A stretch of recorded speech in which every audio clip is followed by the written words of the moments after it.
बड़ों को प्रणाम, छोटों को स्नेह और आशीष। मैं हूँ राजेश त्रिपाठी। स्वागत है आपका मेरे चैनल धर्म दर्पण में। धर्म दर्पण में हम विविध प्रकार की कथा प्रसंग, विविध प्रकार के पर्वों के बारे में, वो राम कथा, वो मोटिवेशनल कथाएं आदि आपको बताते हैं। आज का हमारा जो वीडियो है वो रथ यात्रा से संबंधित है। जगन्नाथ की रथ यात्रा से। रथ यात्रा का पहला जो चरण है वो स्नान यात्रा होती है। क्या होता है स्नान यात्रा में और कैसी होती है स्नान यात्रा, इस बारे में हम आज आपको बताएंगे इस वीडियो में। हमने शीर्षक रखा है इसका, जगन्नाथ की स्नान यात्रा की बातें जो आप नहीं जानते। पुरी की जगन्नाथ की रथ यात्रा देश में तो प्रसिद्ध है ही, इसका महत्व विश्व भर में है। विश्व में इसे लोकप्रिय बनाने का श्रेय इस्कॉन अर्थात international society for Krishna consciousness या कहें अंतर्राष्ट्रीय कृष्ण संचेतना संघ संस्था को है। इसके संस्थापक श्रीला प्रभुपाद ने अपने प्रयास से ही विश्व भर में कृष्ण भक्त की ऐसी धारा बहा दी जो निरंतर प्रवाहमान है। विश्व में अनेक स्थानों पर इस्कॉन के मंदिर हैं। जहाँ जहाँ कृष्ण मंदिर हैं वहाँ वहाँ रथ यात्रा निकाली जाती है। इस वर्ष पुरी में जगन्नाथ यात्रा 20 जून को है। रथ यात्रा का सबसे महत्वपूर्ण अंग है स्नान यात्रा। यह कह सकते हैं कि इससे रथ यात्रा के अनुष्ठानों का प्रारंभ होता है। इसे स्नान पूर्णिमा भी कहते हैं। स्नान यात्रा के लिए जगन्नाथ, बलभद्र और सुभद्रा के विग्रहों को श्री मंदिर के गर्भगृह से बाहर मंदिर परिसर में बनाए गए विशेष स्थान मंडप या स्नान वेदी में लाया जाता है। जब विग्रह बाहर लाए जाते हैं उस वक्त मंत्रों के जाप के साथ साथ घंटा, घड़ियाल व वाद्य यंत्र बजाए जाते हैं। देवताओं को उनके आसनों से नीचे रखने के लिए ताड़ के पेड़ों का उपयोग करके एक अस्थायी मंच बनाया जाता है। देवताओं के गर्भगृह से बाहर आने का क्रम रथ यात्रा की तरह का ही होता है। सर्वप्रथम सुदर्शन बाहर लाए जाते हैं, उसके बाद बलभद्र और सुभद्रा और सबसे अंत में भगवान जगन्नाथ को बाहर लाया जाता है। स्नान करने के लिए मंच को फूलों और मालाओं से सजाया जाता है। चबूतरे पर देवताओं को गोल पत्थर की शिलाओं पर विराजमान किया जाता है, जिन्हें चाका के नाम से जाना जाता है। रेशमी रस्सी का उपयोग करके देवताओं को पीठ पर सहारा दिया जाता है। पुजारी इसके बाद जयदेव के दशावतार स्तोत्र का जाप करते हैं। इस स्तोत्र में भगवान विष्णु के विभिन्न अवतारों की महिमा गाई गई है। देवी देवताओं के स्नान के लिए जल कुएं के अंदर से लाया जाता है। जगन्नाथ शीतला मंदिर के बगल में मंदिर परिसर के उत्तरी प्रवेश द्वार के पास स्वर्णकूप है। देवताओं को स्नान कराने के लिए सुगंधित और औषधीय जल के कुल 108 घड़े पानी का प्रयोग किया जाता है, जो इसी स्वर्णकूप से लाए जाते हैं। इनमें से जगन्नाथ पर 35, बलभद्र पर 33, सुभद्रा पर 22 और सुदर्शन पर 18 घड़े पानी डाला जाता है। प्रत्येक बर्तन में पानी केसर, कपूर, चंदन, औषधियों और सुगंधित पदार्थों से मिश्रित होता है। प्रत्येक घड़े को एक नए कपड़े से लपेटा जाता है और घड़े के मुंह को ढकने के लिए नारियल का उपयोग किया जाता है। जब पानी एकत्र किया जा रहा है और तैयार किया जा रहा है सुगंधित द्रव्यवाद से, उस वक्त मंदिर के दैनंदिन अनुष्ठान चबूतरे पर ही किए जाते हैं, उसी चबूतरे पर जो स्नान यात्रा के लिए बनाया जाता है। इस दिन प्रसाद भी मुख्य गर्भगृह में नहीं, चबूतरे में प्रसाद चढ़ाया जाता है। अनुष्ठान और पूजा के बाद चबूतरे को धोया और साफ किया जाता है। 108 पानी के बर्तनों को एक भव्य जुलूस में मंच पर लाया जाता है और देवताओं के पास रखा जाता है। पानी के बर्तनों के जुलूस में तुरही, घड़ियाल और छोटे वाद्य यंत्र शामिल होते हैं। पुजारी औपचारिक छत्र धारण करते हैं।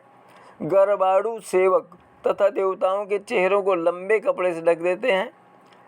इसके बाद गरबाड़ू सेवक जो हैं देवताओं के चेहरे को लंबे कपड़े से ढक देते हैं। ये कपड़ा सिर के ऊपरी हिस्से, चेहरे और जबड़े के नीचे के हिस्से को ढकता है।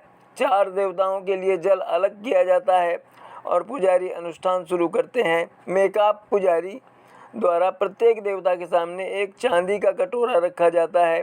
गरबाड़ू पुजारी चांदी के कटोरे में घड़े से पानी डालते हैं और मेकाप पुजारी इस पानी में देवताओं को स्नान कराते हैं। ये मेकाप, गरवाड़ू और इसी तरह के जो नाम हैं, ये अनेक जो भिन्न भिन्न कार्य हैं प्रभु की सेवा के, उसके लिए नियुक्त जो पुजारी होते हैं उनके लिए हैं। स्नान समारोह के बाद देवताओं को सादा वेश पहनाया जाता है, इसको सादा बेशा भी कहते हैं। और दोपहर में उन्हें हाथी बेशा भगवान गणेश के रूप में तैयार किया जाता है। मंच पर ही एक सार्वजनिक भोग प्रसाद के बाद देवता शाम को सहना मेला सार्वजनिक दर्शन के लिए प्रकट होते हैं। स्नान पूर्णिमा मंच से वापसी की यात्रा को दक्षिणामूर्ति बदापन के नाम से जाना जाता है। देवताओं का मुख दक्षिण की ओर होता है और उन्हें औपचारिक दीपों, फूलों और मंत्रों का उपयोग करते हुए पूजा अनुष्ठान और प्रार्थना की जाती है। देवताओं को फिर से फूलों, दूर्वा के गुच्छों, मालाओं और सजावटी मुकुट से सजाया जाता है। देवता एक विशेष तरीके से चलते हैं जिसे गोटी पहांडी के नाम से जाना जाता है। पहांडी एक प्रकार की प्रथा है देवताओं को ले जाने के लिए। आपने रथ यात्रा के दिन देखा होगा किस तरह से जगन्नाथ जी दूसरे विग्रहों को ठुमक ठुमक करके चलाते हुए लाते हैं, हिला हिला करके, उसे बोलते हैं पहांडी। देवता एक विशेष तरीके से चलते हैं जिसे गोटी पहांडी के नाम से जाना जाता है। एक देवता की यात्रा दूसरे की यात्रा शुरू होने से पहले पूरी हो जाती है। वे एक साथ या एक के बाद एक नहीं चलते हैं। पहले सुदर्शन ने यात्रा पूरी की, उसके बाद बलभद्र और सुभद्रा ने। अंतिम यात्रा जगन्नाथ जी की होती है। दक्षिण की ओर मुख करके गरुड़ स्तंभ के सामने देवता रुकते हैं। यहाँ रावण के छोटे भाई विभीषण दीप और पुष्पों को से अभिनंदन करते हैं। इसे विभीषण बंदपन के नाम से जाना जाता है। देवता अब पश्चिम की ओर मुड़ते हैं और गर्भगृह की ओर बढ़ते हैं। देवता मुख्य गर्भगृह में रत्न वेदी पर सामान्य सीटों पर नहीं बैठते हैं, लेकिन उन्हें आंतरिक गर्भगृह में अंतिम द्वार के ठीक पहले खुले क्षेत्र में रखा जाता है। रथ यात्रा पूरी होने के बाद ही वे मुख्य गर्भगृह में लौटेंगे। ऐसी मान्यता है कि ठंडे जल से स्नान के बाद देवता ज्वर से पीड़ित हो जाते हैं। इसके बाद वे 15 दिनों के एकांतवास में चले जाते हैं। इसको अनवसर कहते हैं। इसका अर्थ कुसमय या कष्ट का समय होता है। इसके बाद मंदिर में 15 दिन के लिए दर्शन बंद कर दिए जाते हैं। वहाँ एक पटचित्र लगा दिया जाता है। इसके बाद सभी विग्रहों की चिकित्सा आयुर्वेद के ढंग से जड़ी बूटियों के माध्यम से प्रारंभ कर दी जाती है। उन्हें भोग भी वैसा ही लगाया जाता है जैसा किसी अस्वस्थ व्यक्ति को खिलाया जाता है। जिन्हें 15 दिन के अनवसर या अनसर का हल्का पता नहीं होता, उन्हें प्रभु के दर्शन ना हो पाने से निराश होना पड़ता है। इस यूट्यूबर के सामने भी एक बार ऐसी ही स्थिति आई थी। अनन्य कृष्ण भक्त चैतन्य महाप्रभु एक बार प्रभु जगन्नाथ के दर्शन के लिए उस अवधि में आए थे जब 15 दिन का अनवसर काल चल रहा था।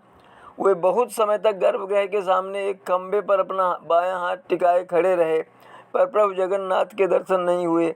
उन्हें लंबे समय से वहाँ खड़े देख एक सेवायत ने उनसे कहा, महाराज आपको 15 दिन बाद ही प्रभु के दर्शन हो पाएंगे, अभी गर्भगृह बंद रहेगा। सेवायत के मुँह से यह बात सुनकर चैतन्य बहुत निराश हुए और मंदिर से बाहर आकर सीधे पुरी के समुद्र तट की ओर बढ़ चले। उन्होंने निश्चय किया, जब प्रभु के दर्शन ही नहीं हुए तो इस शरीर का क्या उपयोग, इसे समाप्त कर देना ही उचित होगा। वे समुद्र में धीरे धीरे उतरकर आगे बढ़ने लगे। जब उनके गले तक समुद्र का जल आ गया और प्राणांत करने के लिए वे डुबकी लगाने ही वाले थे, तभी सहसा आकाशवाणी हुई, भक्त प्राण त्यागने की कोई आवश्यकता नहीं, तुम्हें मेरे दर्शन अल्लारनाथ में होंगे। चैतन्य आकाशवाणी सुनते ही खुशी से झूम उठे। वे समुद्र से निकले और लोगों से अल्लारनाथ का पता पूछ उधर ही दौड़ पड़े। वहाँ उन्हें विष्णु के पूर्ण विग्रह के दर्शन हुए तो हर्षातिरेक में उनके सामने भूमि पर लेटने लगे। पुरी से लगभग 60 किलोमीटर दूर है अल्लारनाथ तीर्थ। वहाँ भगवान विष्णु का पूर्ण विग्रह है।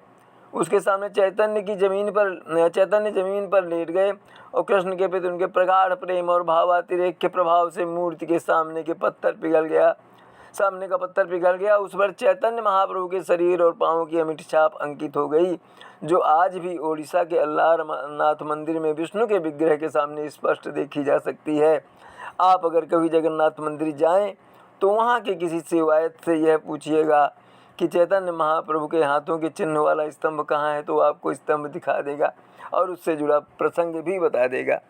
तो ये तो थी आज प्रभु जगन्नाथ की स्नान यात्रा के बारे में जानकारी, जिसमें हो सकता है कुछ ऐसे तथ्य भी हम आपको दे पाए हों जो शायद अब इससे पहले इस पर जिनसे परिचित नहीं रहे होंगे। इसी तरह के धार्मिक कथाओं के प्रसंग, राम कथा के प्रसंग लेकर हम अपने अगले वीडियो में आपसे मिलेंगे। आप हमारे चैनल का समर्थन कर रहे हैं धर्म दर्पण का, इसके लिए आपको हृदय से आभार। बस धर्म दर्पण चैनल को सब्सक्राइब भी करते चलिए और अपने मित्रों में भी इसके वीडियो साझा करते रहिए, यही आग्रह है आपसे। आप सपरिवार सुखद, सुखी, सुरक्षित और सानंद रहें, यही हमारी इच्छा और प्रभु से प्रार्थना है। आज यहीं तक, मिलते हैं किसी अगले वीडियो में, तब तक के लिए नमस्कार, प्रणाम।